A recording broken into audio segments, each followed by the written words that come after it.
আসসালামু আলাইকুম, কেমন আছেন সবাই? আশা করি সবাই অনেক ভালো আছেন। স্বাগতম সবাইকে নতুন আরেকটি ভিডিওতে। আজকের ভিডিওতে দেখাবো কিভাবে আপনি আপনার ছবি দিয়ে 2025 সালের হ্যাপি নিউ ইয়ার শুভেচ্ছা পোস্টার বানাবেন। তো চলুন কথা না বাড়িয়ে ভিডিওটি শুরু করি। তো প্রথমে আপনাকে এই ডিজাইনটি ডাউনলোড করতে হবে। তো এই ডিজাইনের লিঙ্ক আমার ভিডিও ডিসক্রিপশন বক্স এবং ফার্স্ট কমেন্টে আমি দিয়ে দেবো, সেখান থেকে আপনারা খুব সহজে ডাউনলোড করে নেবেন। ওকে, তো ডাউনলোড করার পরে এটি অ্যাডোবি ফটোশপ দিয়ে ওপেন করবেন। ওপেন করার পরে এমন একটি ইন্টারফেস দেখতে পাবেন। এখানে আপনার ছবিটি ইম্পোর্ট করতে হবে। তো প্রথমে আপনার ছবির ব্যাকগ্রাউন্ড রিমুভ করে নেবেন। তার জন্য যে কোনো একটি ব্রাউজার ওপেন করবেন। ওপেন করার পরে সার্চ বারে গিয়ে লিখে সার্চ করবেন ব্যাকগ্রাউন্ড রিমুভার। লিখে সার্চ করার পরে অনেকগুলো ওয়েবসাইট পেয়ে যাবেন, যে কোনো একটি ওয়েবসাইট ওপেন করবেন।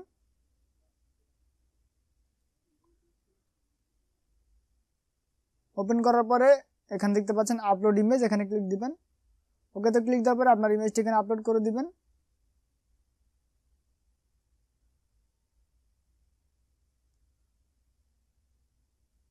ওকে, তো দেখতে পাচ্ছেন আমাদের ব্যাকগ্রাউন্ড রিমুভ হয়ে গেছে। তো এখান থেকে আপনার ডাউনলোড বাটন ক্লিক দিয়ে ডাউনলোড করে নেবেন। ওকে, তো এখানে আপনার ফটোটি ইনপুট করতে হবে। তার জন্য ওখান থেকে ফাইলে যাবেন, দেন এখানে ওপেন বাটনে যাবেন। দেন আপনার যেখানে সে ফটোটি আছে সেখানে চলে যাবেন।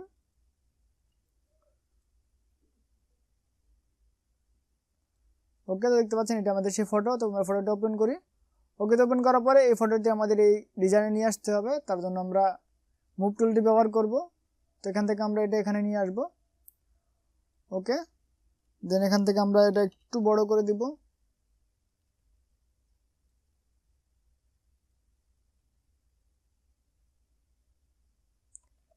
ওকে, দেন এখান থেকে আমরা পিছনের যে ফটোটি আছে সেটি ডিলিট করে দিব।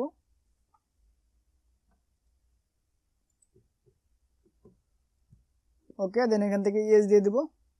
তো দেখতে পাচ্ছেন আমাদের এটি ডিলিট হয়ে গেছে। তো এখানে দেখতে পাচ্ছেন আপনার নাম, এখানে আপনি আপনার চাইলে নাম দিতে পারেন। তো তার জন্য আপনারা এখানে যে কোনো একটি ফন্ট ব্যবহার করতে পারেন। আমরা এখানে যুগান্তর ফন্টটি ব্যবহার করছি, আপনারা চাইলে যে কোনো ফন্ট ব্যবহার করতে পারেন। তো এই ফন্টের লিঙ্ক আমার ভিডিও ডিসক্রিপশন বক্সে দেওয়া থাকবে, সেখান থেকে আপনারা ডাউনলোড করে নিতে পারবেন। ওকে, তো এখানে আপনি আপনার নাম লিখবেন।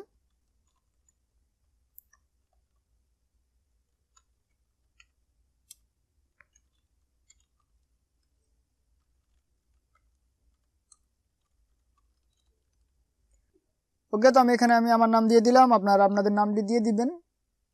ওকে, আমি একটু ছোট করি। ওকে, দেন এখানে দেখতে পাচ্ছেন পদবি। তো পদবিটি সিলেক্ট করার জন্য এখানে দেখতে পাচ্ছেন উপরে যে লেখাটি আছে এখানে ক্লিক দিতে পারেন, অথবা এখানে রাইট বাটনে ক্লিক দেওয়ার পরে দেখতে পাচ্ছেন এখানে উপরে যে লেখাটি আছে এখানে ক্লিক দিবেন। ওকে, দেন এখান থেকে আপনার টেক্সট যে টুলটি আছে সেখানে ক্লিক দিবেন, দেন এখানে টেক্সটে ক্লিক দিবেন। ওকে, তো এখানে আপনার পদবি থাকলে আপনি যে কোনো পদবি দিতে পারেন, অর্থাৎ আমার যে পদবিটিতে আছে। তো আমার কোনো পদবি আমি আবার দিচ্ছি না, আপনারা চাইলে আপনাদের পদবিটি দিতে পারেন। ওকে, দেন এখানে আমরা একটু চেঞ্জ করি। ওকে, তো এখানে রাখি। তো এইভাবে আপনারা আপনাদের এই পোস্টারটি ডিজাইন করতে পারবেন। এখন এটি সেভ করতে হবে। সেভ করার জন্য আপনারা এখানে চলে যাবেন, ফাইলে যাওয়ার পরে এখানে দেখতে পাচ্ছেন সেভ অ্যাজ, এখানে ক্লিক দিবেন।